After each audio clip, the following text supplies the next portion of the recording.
बोलिए सदगुरु देव की जय। बंदों चरण सरोज गुरु, मुद मंगल आगा।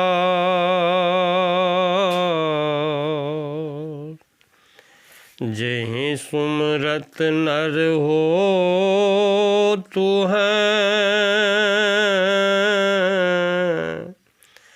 भव सागर से पार। बोलिए सदगुरुदेव की जय। एक निकम्मा को घर से निकाल देता है माता पिता। कहा, तुम्हें मैंने इतना पढ़ाया लिखाया, अब तुम काम काज के योग हो गए हो, अब तुम काम नहीं करोगे तो घर में तुम्हारा क्या कदर होगा। और निकम्मा कहा, देखो माँ, मेरा भाग मेरे साथ है, हमें सब कुछ मिलेगा। तो माता पिता उसे निकम्मा जानकर घर से एक दिन निकाल दिया। तब निकम्मा सोचे, चलो ठीक है, निकाल तो दिए, लेकिन मेरा भाग तो मेरे साथ है। वो घर से निकल कर जंगल की ओर जा रहे थे निकम्मा। जैसे जंगल में प्रवेश किया तो निकम्मा को बहुत जोर की भूख लगी। जैसे भूख लगा, निकम्मा अब भोजन के लिए कहीं हाथ फैलाए। अब बिना किए किसको कौन क्या कुछ देगा। कबीर साहब जी कह रहे हैं, किन्हें बिना उपाय के देव कछहु नहीं देत, खेत बीज बोवे नहीं तो क्यों जामे खेत। बिना उपाय किए किसी को कोई कुछ नहीं देता।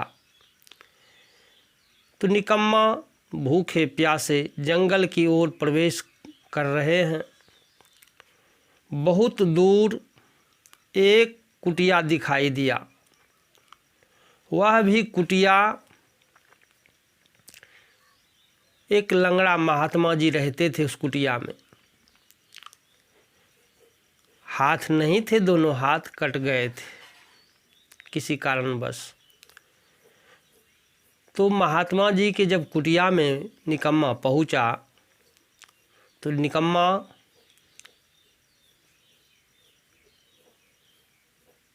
महात्मा जी से कहा कि देखो महात्मा जी, हमें बहुत जोर की भूख लगी है और हम भाग भगवान की खोज में चले हैं और हमें कुछ भोजन मिलेगा। तो महात्मा जी ने कहा, देखो भैया, हम तो खुदे अपंग हैं, अपंगु हैं, मेरे हाथ नहीं हैं और पाँव है तो एक ही है, हम चल फिर नहीं सकते, किसी के सहारे इस जंगल में रह रहे हैं। तो अगर तुझे भूख लगा है तो देखो मेरे बैग में शीतल बुकनी रखा है, सत्तू, थोड़ा सा निकाल कर अपनी प्यास बुझा लो और जहाँ जाना चाहते हो चले जाओ। तो निकम्मा थोड़ा सा शीतल बुकनी निकाल कर नमक डालकर उसे घोलकर अपनी भूख तृप्ति क्षुधा मिटा लिया।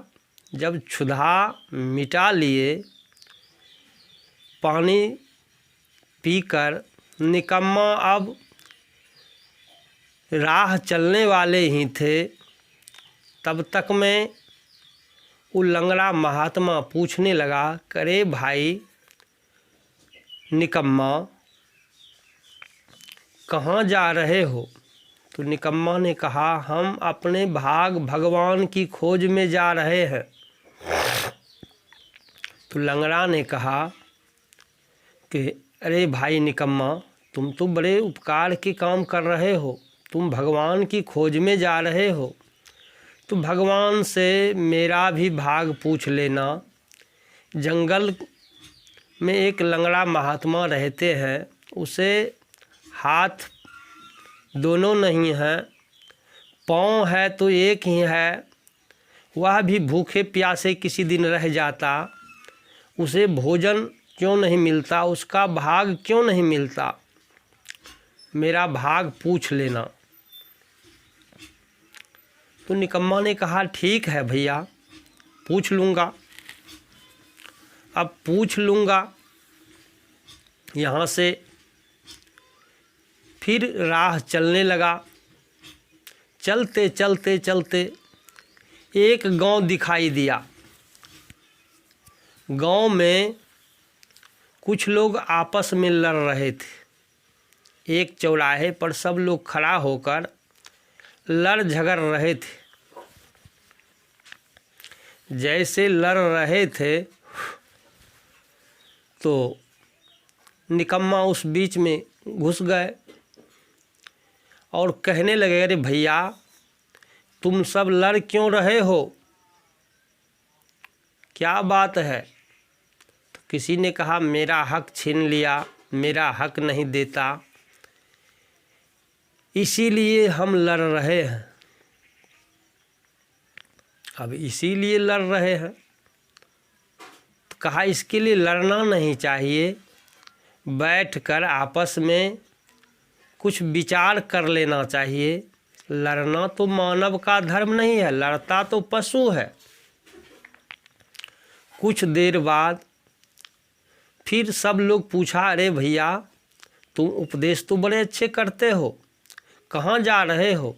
कहा, हम सब भाग भगवान की खोज में जा रहे हैं और मेरा भाग कब मिलेगा?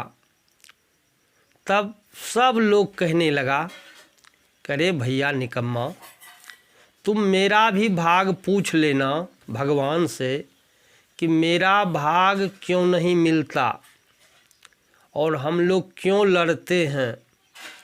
निकम्मा ने कहा, ठीक है, आपका भाग पूछ लूँगा, कोई बात नहीं।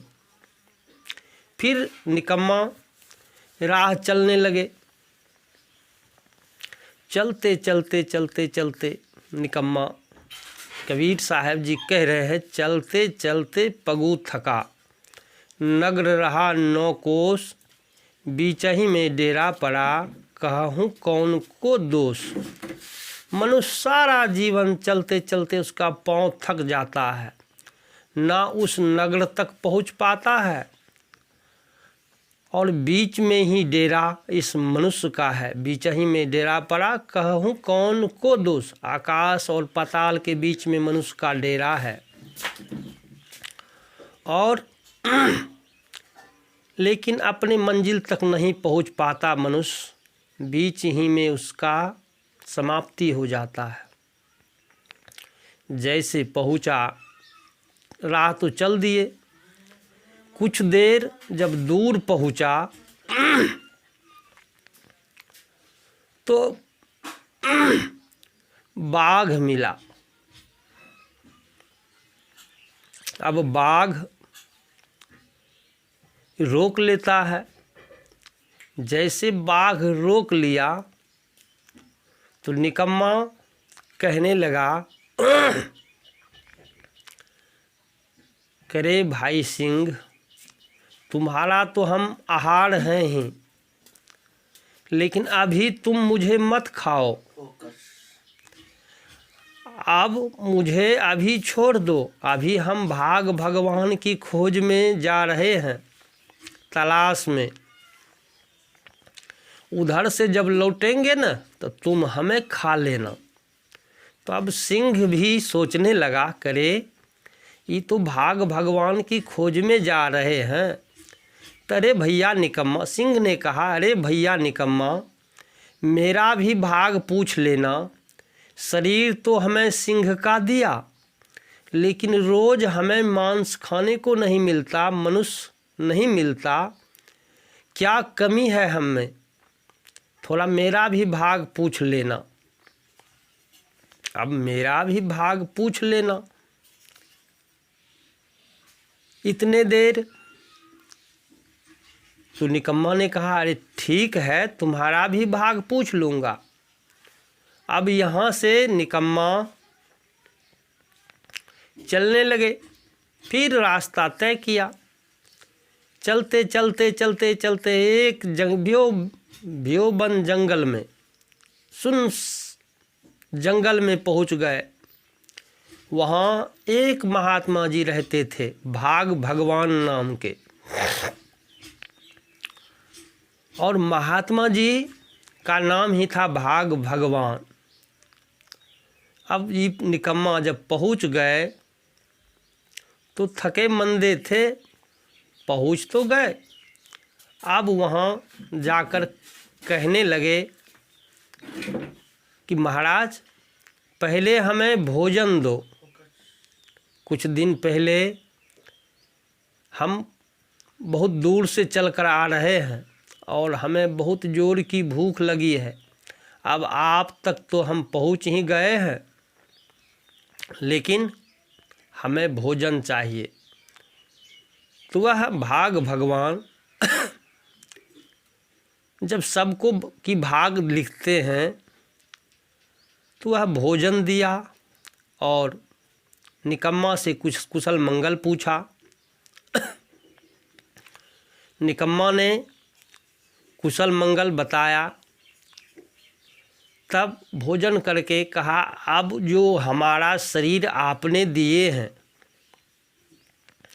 तो आप मेरे भाग में क्या लिखे हैं? जो परिवार के भी लोग हमें घर से निकाल दिए और हमें हमारा कदर नहीं होता, मेरा सम्मान नहीं होता, क्या कमी है हम में?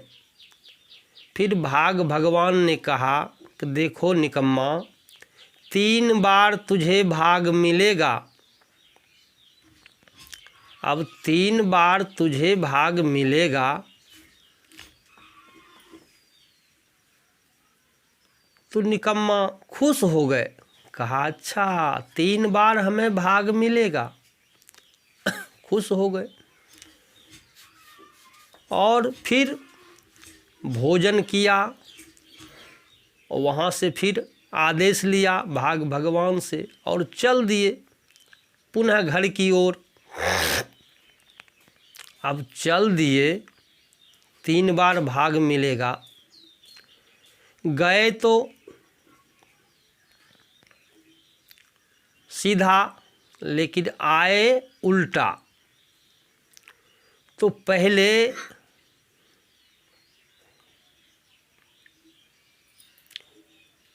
उल्टा रास्ते आए, तो जब आए तो सब लोग तलाश में है कि निकम्मा कब आएगा, मेरा भाग बताएगा। तो लंगड़ा उल्टा रास्ते आया। पहले लंगड़ा की कुटी पर आता है। जैसे लंगड़ा की कुटी पर आया तो लंगड़ा महात्मा जी ने पूछा, करे भैया निकम्मा, क्या मेरा भाग में क्या लिखा है? कहा हाँ हाँ। जब मैंने भाग भगवान से आने के वक्त पूछा कि हजूर मेरा भाग तो 3 बार मिलेगा। जब हम रास्ते चलकर आ रहे थे तो एक लंगड़ा महात्मा, हाथ पांव नहीं थे, वो बोला मेरा भी भाग पूछते आना भाग भगवान से कब मिलेगा। तब भाग भगवान ने बताया तुम्हारा भाग लंगड़ा के कुटिया के नीचे सोने चांदी का घड़ा रखा है, उसे कह देना निकलवा ले या निकाल ले, उसे बेचकर अपना जीवन यापन करे, उसका भाग तो पूर्ण है। अब कुटिया के नीचे सोने चांदी की घड़ा रखा है, महात्मा से कह देना निकलवा ले और बेचकर अपना जीवन यापन करे। कहा तो ठीक है, एक जगह जब हम चल कर आ रहे थे तो एक चौराहे पर सब लोग आपस में लड़ रहे थे। तो मैंने कहा भैया मनुष्य का शरीर लड़ने को नहीं मिला है, सुख और चैन की जीवन जीने को मिला है। और कबीर साहब भी कह रहे हैं, चाह गई चिंता मिटी मनवा बेपरवाह, जिनको कछु न चाहिए सो साहंसा। कि मनुष्य का शरीर तो साहंसा का मिला है, हमें कोई चाह नहीं, भोजन मिल जाए, वस्त्र मिल जाए, औषध मिल जाए, आवास मिल जाए, इसके सिवा और कुछ क्या चाहिए हमें। मनुष्य खुद अपने साहंसा है। तो कहा वो लड़ते हैं, बोला था कि क्यों लड़ते हैं, थोड़ा मेरा भी भाग पूछ लेना भाग भगवान से, कब मिलेगा। तब भाग भगवान ने कहा कि देखो निकम्मा, तुम उन्हें कह देना समाज के लोगों से, एक मुखिया का चुनाव कर ले, मुखिया जो कुछ कहे उसके आदेशानुसार घर का कार्य करे, परिवार का कार्य करे, समाज का कार्य करे, तो वहाँ लड़ाई नहीं होगा। तब निकम्मा ने कहा अच्छा ठीक है, वह तो मुखिया का चुनाव कर लेगा, मुखिया जो कुछ कहे उसके आदेशानुसार कार्य करेंगे तो काम लड़ाई झगड़ा नहीं होगा। कहा तो ठीक है हुजूर। एक जगह जब बीच जंगल में आए तो उस गेट पर एक बाघ बैठा हुआ था। अब मुझे खाने को तत्पर थे तो मैंने उसे बताया सिंह से कि देखो जी सिंह, तुम्हारा तो आहार मनुष्य है, लेकिन अभी तुम मुझे मत खाओ, अब हम भाग भगवान की खोज में जा रहे हैं, अभी न खाओ। तो सिंह ने कहा कि मेरा भी भाग पूछते आना भाग भगवान से। हाँ, तो मेरा भी भाग पूछते आना। तो सिंह का भाग में क्या लिखा है, उसे शरीर तो आपने दिए लेकिन उसे भोजन नहीं मिलता, तो भोजन नहीं मिलता। तो भाग भगवान ने कहा निकम्मा से, देखो निकम्मा, सिंह से कह देना कि जो विवेकी मिलेगा उसे छोड़ देना, जो मूर्ख मिलेगा उसे खा लेना। मनुष्य तो रोज आते हैं, उनके आसपास से रोज गुजरते हैं। जो विवेकी मनुष्य मिलेगा उसे छोड़ दो और जो मूर्ख मनुष्य मिलेगा उसे खा लेना, उसके भाग में यही लिखा है। तो आज भी देखा जा रहा है विवेकी मनुष्य बहुत कम है। सदगुरु कबीर साहब जी कह रहे हैं, करहूँ विचार जो सब दुख जाई, परिहरि झूठा केर सगाई। झूठे के सगा बहुत है और विचारवान वाला सगा बहुत कम है। और साहब कह रहे हैं कि विवेकवान आदमी बहुत कम समाज में, हठी लोग बहुत, छोटी छोटी बातों को लेकर लड़ाई झगड़ा करते रहते हैं, विवेक नहीं करना चाहते, एक दूसरों का हक छीनना, हक मारना, हक नहीं देना, यह सब मूर्ख का काम है। तो अब निकम्मा वहाँ से आदेश लिया कि हजूर अब मुझे छुट्टी दीजिए, अब तो हम जा सकते हैं। तो भाग भगवान ने कहा ठीक है, अब तुम जा सकते हो। तो वहाँ से निकम्मा बड़े खुश होकर जाने लगा। जब जाने लगा तो भाग भगवान को प्रणाम किया और रास्ता चलना स्वारंभ किया। अब गए तो सीधा, अब आने लगे उल्टा। उल्टा आए तो पहले आ गए निकम्मा के आश्रम में। जब निकम्मा के आश्रम में आया तो निकम्मा ने पूछा कि कहो भैया, तुम्हारे भाग में क्या लिखा है भगवान ने? तो निकम्मा ने कहा भैया, मेरे भाग 3 बार हमें मिलेगा। कहा अच्छा ठीक है, 3 बार मिलेगा? कहा हाँ हाँ हमें 3 बार मिलेगा। तो कहा मेरा भाग में क्या लिखा है? कहा रे भैया, तुम तो बड़े धनवान हो। निकम्मा ने कहा, लंगड़ा से कहा, तुम बड़े धनवान हो, हाथ पांव भले तुम्हें नहीं है, लेकिन तुम सोने चांदी की खजाने पर बैठे हुए हो। अब सोने चांदी की खजाने पर बैठे हुए हो? कहा मैंने समझा नहीं।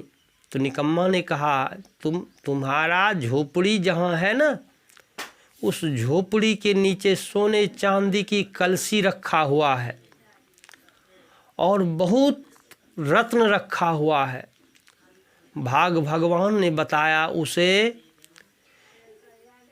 जमीन से निकाल कर और बेच कर अपना जीवन यापन करोगे, फिर भी वह धन नहीं घटेगा। सोना चांदी इतने दबे हुए हैं तुम्हारे झोपड़ी के नीचे। और हमारे पूर्वज भी कहा करते थे, गुदरी में भी लाल।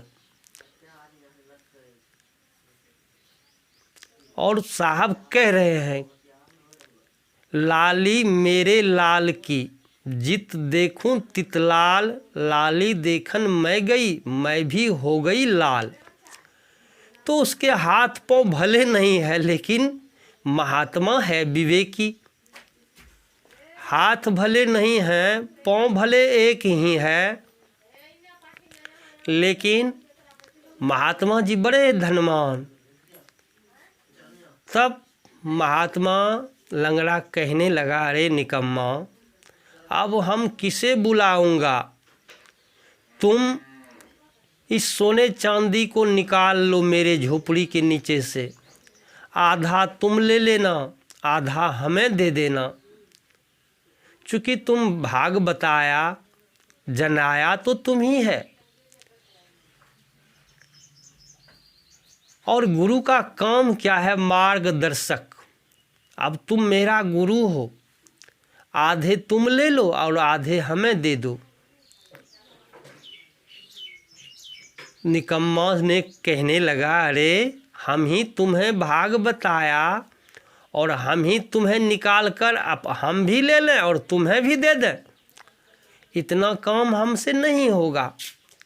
तब निकम्मा एक भाग तो वहीं छोड़ देता है कि सोना मिला, कहा आधे ले लो आधा हमें, तो वहाँ सोना चांदी को छोड़ दिया।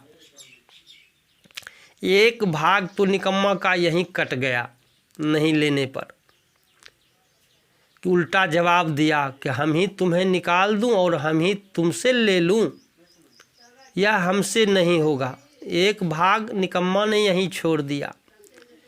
फिर चलते चलते वहाँ से लंगड़ा महात्मा के यहाँ से प्रस्थान किया और एक गांव में पहुँचा। जब गांव में पहुँचा तो गांव के लोग तलाश में हैं कि कब निकम्मा आएगा, मेरे भाग पूछेंगे, बताएंगे। तो सब लोग चौराहे पर खड़े हैं। इधर से जैसे निकम्मा प्रवेश किया, सब लोग खुशहाल हैं, कब मेरा भाग बताएगा। तब सब लोग के बीच में निकम्मा पहुंचा। सब लोग पूछने लगे कि कहो भैया निकम्मा, मेरा भाग पूछ कर आए हो? कहा हाँ हाँ हाँ पूछ कर आया हूँ। कहा मेरा भाग क्या बताया भगवान ने? कहा भगवान ने कहा उस गांव में जाकर कह दो एक मुखिया का चुनाव करे और मुखिया के आदेशानुसार गांव का कार्य हो। सब लोग मुखिया के आदेश का पालन करें और सदाचार, शिष्टाचार, शिष्टाचार में रहे। सदाचार का पालन करें, शिष्टाचार का पालन करें, शिष्टाचार का पालन करें। इससे क्या होगा? गांव का विकास होगा और सब लोग सुख और चैन से रहेंगे। कोई किसी को ना दबाएंगे, ना लड़ेंगे, ना झगड़ेंगे। यही तो मनुष्य का लक्षण है। एक मालिक मान लो। अब मुखिया तो सब गांव के लोग सोचने लगे, करे भैया निकम्मा, अब हम मुखिया किसे चुनूंगा? अब मेरा मुखिया तुम ही बन जाओ। अब मेरा मुखिया तुम ही बन जाओ। तो निकम्मा ने कहा, करे हम ही तुम्हें बताया और हम ही तुम्हारा मुखिया बन जाऊं। अब निकम्मा एक भाग वहाँ छोड़ देता है, एक भाग यहाँ छोड़ देता है। और भाग भगवान ने कहा था तुझे भाग 3 बार मिलेगा। अब 2 बार तो यहीं छूट गए। अब गांव वाले ने सोचा, करे तुम अगर नहीं बनोगे तो ठीक है, हम लोग चुनाव कर लेंगे मुखिया का। गांव में गांव वाले मुखिया का चुनाव कर लिया। निकम्मा धन निकलवा लिया दूसरों से। 2 बार तो इसका भाग निकल गया हाथों से। देखो मुखिया बनना तो सब लोग चाहते हैं, लेकिन ये कहा हम ही बताएं और हम ही तुम्हारा मुखिया बन जाओ। निकम्मा का भाग 2 बार छूट गया। जैसे छूटा, फिर निकम्मा के मन में होता है, अरे सिंह की भाग को हमने नहीं बताया, उसका भी भाग बता देना चाहिए। अब निकम्मा उल्टा जाकर सिंह के सामने खड़ा हो जाता है और कहने लगा, करे भैया सिंह, तुम अपनी भाग सुनना चाहते हो? कहा हाँ हाँ क्यों नहीं। सिंह ने कहा हाँ हाँ क्यों नहीं। अब सिंह जैसे कहा हाँ हाँ क्यों नहीं, तो सिंह ने कहा मेरी भाग में क्या लिखा है, क्या बताया भाग भगवान ने? निकम्मा ने कहा कि तुम्हारा भाग यही बताया भाग भगवान ने कि विवेकियों को छोड़ देना, जो मूर्ख मिलेगा उसे खा लेना। अब सिंह बड़े चालाक, करे मूर्ख, तुमसे बड़ा मूर्ख कौन होगा? सिंह से तो सब लोग बचकर जो एक बार निकल जाते, वह सिंह के सामने नहीं आता, और तुम निकल कर भी फिर सिंह की बाग बताने आए हो। तो तुमसे बड़ा मूर्ख कौन होगा? सिंह ने उस निकम्मे को खा लेता है। जैसे निकम्मे को खा लिया तो इसका 3 भाग समाप्त हो गया। तो हर मनुष्य का 3 ताप में जलते हैं, दैहिक, दैविक और भौतिक, और तीनों ताप मनुष्य के अंदर है। मनुष्य जैसा चाहे अपना भाग लिख सकते हैं। कबीर साहब कहते हैं, साधु वृक्ष सद्ज्ञान फल, शीतल शब्द उचार, जग में होते साधु नहीं तो जर मरता संसार। वह भाग भगवान साधु वृक्ष है और उसकी छत्र छाया में पूरे संसार के लोग रह रहे हैं, और साधु में सद्ज्ञान का फल लगा है।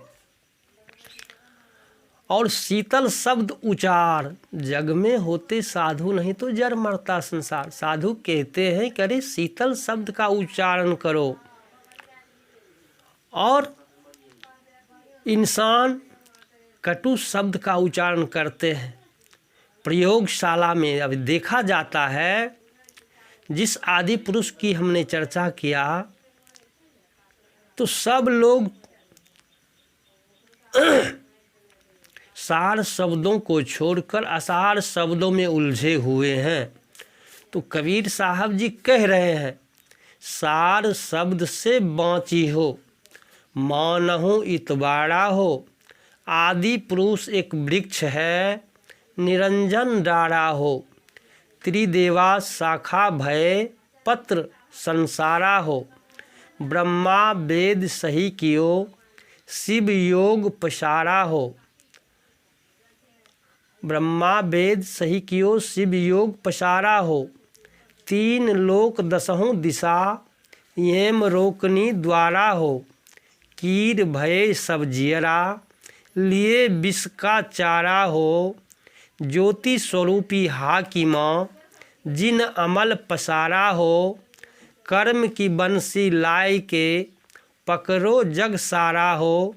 अमल मिटाओ तासु का, पठवो भव पारा हो। काहीं कबीर तुहि निर्भय करो, परखों टकसारा हो।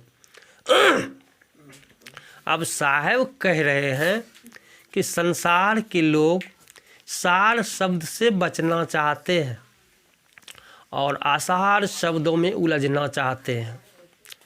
तो साहब कहते सार शब्द से बाँची हो, मन हो इतबारा हो। आदि पुरुष एक वृक्ष है और उसी का निरंजन एक डाढ़ है, निरंजन डारा हो। अब निरंजन की शाखा त्रिदेवा, ब्रह्मा वैष्णु महेश, ये उसी निरंजन का शाखा है। त्रिदेवा शाखा भयो, पत्र संसारा हो। पत्ता रूप में संसार के लोग हैं, पत्र संसारा हो। फिर ब्रह्मा वेद सही कियो, शिव योग पसारा हो। ब्रह्मा ने वेद लिखा, वेद का प्रचार प्रसार किया। शिव ने योग विद्या की प्रचार प्रसार किया, शिव योग पसारा हो। वैष्णु माया उत्पत्ति कियो, वैष्णु ने माया की उत्पत्ति की। ई उरले बोहारा हो। अब माया, जिसके मन में माया क्या है? माया कोई वस्तु नहीं है जो हमें पकड़ रखा है। माया तो हमारा मन का मोह है। हमने जहाँ मोह की वहीं हम फंस गए। तो जितना मोह कम हो उतना हम सुख और चैन से रहेंगे। तो साहब कह रहे हैं, वैष्णु माया उत्पत्ति कियो, ई उरले बोहारा हो। तीन लोक दसहों दिशा, यम रोकनी द्वारा हो। यमराज ने तीन लोक और दसों द्वार को रोक कर रखा है। उससे कैसे छूटेंगे? उसके लिए गुरु चाहिए और हमें राह बताने वाला गुरु होता है। आज तो गुरु बड़े सस्ते हो गए हैं। सदगुरु कबीर साहब जी कह रहे हैं, गुरुआ तो सस्ता भया, कौड़ी अर्थ 50।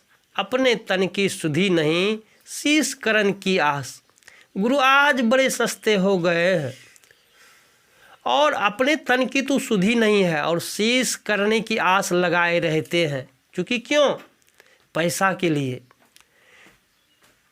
सत्संग कराओ, पैसा दो। भजन भक्ति कराओ, पैसा दो।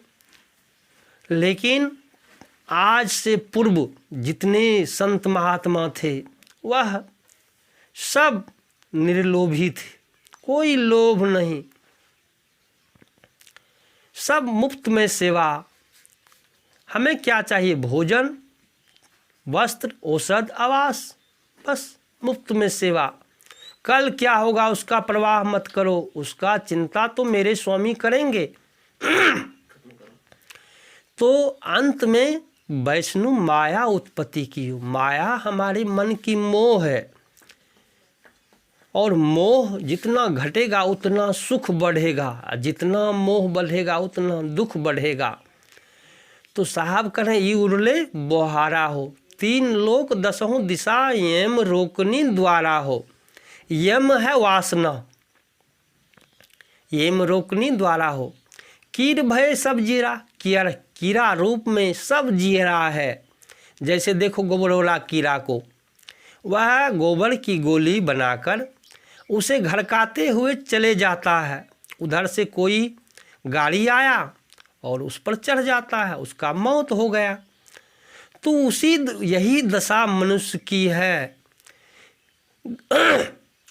तो साहब करें कीड़ भय सब जियरा लिए विष का चारा हो। ज्योति स्वरूपी हाकिमा, वह हाकिम जो है वह ज्योति स्वरूप है और वह ज्योत आपके अंदर है। तो साहब कह रहे अंतर ज्योति शब्द एक नारी, हरि ब्रह्मा ताके त्रिपुरारी, ते तरिये भगलिंग अनंता, तेउन जानऊ आदु अंता, बाखड़ी एक विधाते किन्हा, 14 ठहर 500 लिन्हा, हरिहर ब्रह्मा महंतो नाऊं, 3 पुनि 3 बसावल गाँव, 3 पुनि रचल खंड ब्रह्मंडा, 6 दर्शन 96 पाखंडा, पेट न काहूँ वेद पढ़ाया, सुनति कराय तुरुक नहीं आया, नारी मोचित गर्भ पर सूती, स्वांग धरे बहुते करतूती, तहिया हम तुम एकें लहू, एकें प्राण व्यापे मोहू, एकें जनी जना संसारा, कौन ज्ञान से भयउ निनारा, भव बालक भगद्वारे आया, भग भोगी के पुरुष कहाया, अभिगति की गति काहू न जानी, एक जीव कित कहूँ बखानी, जो मुख होय जीव 10 लाखा, तो कोई आय महंथो भाखा, कहीं कबीर पुकारी के, ईले ऊ बोहार, राम नाम जाने बिना भव बूढ़ी मुआ संसार। संसार के लोग राम नाम को जाने बिना सब बुर रहा है।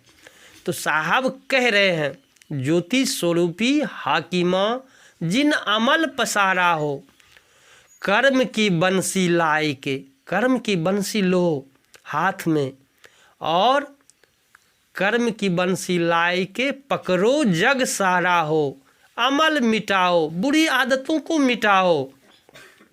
बुरी आदत कब मिटेगा? जब हमारे गुरु करेंगे और गुरु के आदेशानुसार चलेंगे, सारे अमल मिट जाएगा और सुख और चैन के जीवन जिएंगे। तो साहब कह रहे अमल मिटाओ तासु का, पठवो भव पारा हो, कहीं कबीर तुहि निर्भय करो, परखों टकसारा हो। परख कर सोच समझ कर रास्ता चलो तो कहीं कांटे नहीं हैं, अन्यथा पूरे संसार कांटे ही कांटे हैं। तो साहब कह रहे हैं अंतर ज्योति की बात। अंतर ज्योति आपके अंदर वह ज्योति है, उसे ध्यान साधना करके परखो और मन को मारो। जो लोग मन को मार लेता है वह सम्राट हो जाता है। इन्हीं शब्दों के साथ मैं अपनी वाणी में लेता हूँ विराम। बोलिए सद्गुरु।